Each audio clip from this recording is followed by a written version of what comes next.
मध्य प्रदेश के बुदनी नर्मदा नदी से रेत निकालने का ठेका लेने वाली कंपनी एनजीटी के नियमों को ताक पर रखकर नर्मदा नदी में सैकड़ों पनडुब्बियां पोकलैंड जेसीबी मशीनें चलाकर नर्मदा नदी को खोखलाकर जीवनदायिनी मां नर्मदा का अस्तित्व मिटा रही हैं। 11th के मैथ्स एवं साइंस के स्टूडेंट्स के लिए ग्रेट मैन इंटरनेशनल स्कूल एक बेहतरीन प्रोग्राम लेकर आया है, जिसमें आप स्कूल में ही देश के फेमस कोचिंग संस्थान आकाश इंस्टीट्यूट के शिक्षकों के द्वारा जेईई, आईआईटी और नीट की तैयारी कर सकते हैं।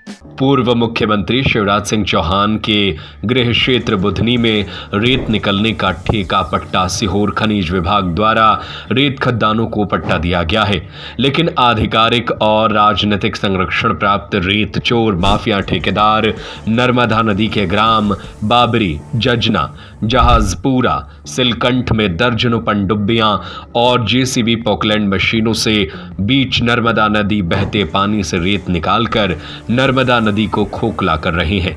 दिन रात सैकड़ों डंपर रेत ठेकेदार दोबारा पानी में से निकालकर पर्यावरण संरक्षण को आघात पहुंचाया जा रहा है। नर्मदा नदी में एक और बड़ी बड़ी पोकलैंड पनडुब्बियां बीच पानी में चलाने से नर्मदा नदी का तो अस्तित्व खतरे में ही बढ़ रहा है, साथ ही नर्मदा नदी में रहने वाले जलीय जीवों को भी मारा जा रहा है। पानी में मशीनें चलने से मछलियां, मगर, केचुए, कछुआ जैसे जलीय जीव विलुप्तीकरण की ओर हैं। सीहोर जिला प्रशासन कुंभकर्ण की नींद सोया है और रेत माफिया मां नर्मदा का सीना चीर कर लगा रहे हैं जीवनदायिनी मां नर्मदा को ग्रहण। वहीं जब प्रदेश सरकार के कैबिनेट राजस्व मंत्री कारण सिंह वर्मा से अवैध खनन पर सवाल किया गया तो बोले, मुझे बहुत दुख होता है, लेकिन मैं अकेला कुछ नहीं कर सकता। मुख्यमंत्री डॉक्टर मोहन यादव से भी बात की, लेकिन उन्होंने अवैध रेत खनन पर चुप्पी साध ली। रेत के अवैध खनन में पूरा सिस्टम लिप्त है, मैं अपने स्तर से कार्रवाई करवाता हूँ। मैंने सीहोर में कलेक्टर्स सारे ठेकेदारों की मीटिंग ली थी, माइनिंग वाले को ली थी। ये ठीक है, अवैध खनन इसमें हो रहा है, कहीं ना कहीं इसमें कमी है, मगर जब शिवराज जी मुख्यमंत्री थे तो उन्होंने इसको सही तरीके से किया था।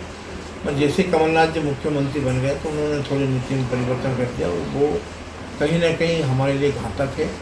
मैंने कलेक्टर ने भी पोकलैंड जाके पकड़ी है, एसडीओ जमील ने भी पकड़ी, जमील खान ने भी, तो कार्रवाई तो की हमने, मगर फिर भी उसमें दिक्कत आ रही है थोड़ी।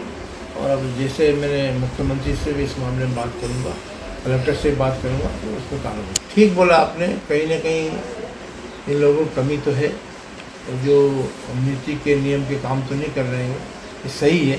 मैं सारे प्रकरण के अभी कलेक्टर से जांच कराऊंगा। जेईई या नीट की तैयारी के लिए अब आपको डमी एडमिशन नहीं लेना पड़ेगा, क्योंकि क्लास 11th के मैथ्स एवं साइंस के स्टूडेंट्स के लिए ग्रेट मैन इंटरनेशनल स्कूल एक बेहतरीन प्रोग्राम लेकर आया है, जिसमें आप स्कूल में ही देश के फेमस कोचिंग संस्थान आकाश इंस्टीट्यूट के शिक्षकों के द्वारा जेईई, आईआईटी और नीट की तैयारी कर सकते हैं। साथ ही आपको मिलेगा आकाश इंस्टीट्यूट का complete study material, test series और doubt clearing classes. Great man international school में एनसीईआरटी सिलेबस की पढ़ाई के साथ ही स्विमिंग, शूटिंग, फुटबॉल, ताइक्वांडो और कल्चरल एक्टिविटीज सीखने की भी सुविधाएं हैं। तो सीबीएसई बोर्ड में और जेईई नीट की परीक्षा में सफलता पाने के लिए आज ही ज्वाइन करें great man international school, Makronia railway station के पास, बामोरा, सागर। Phone number 8253048486, 9826665621।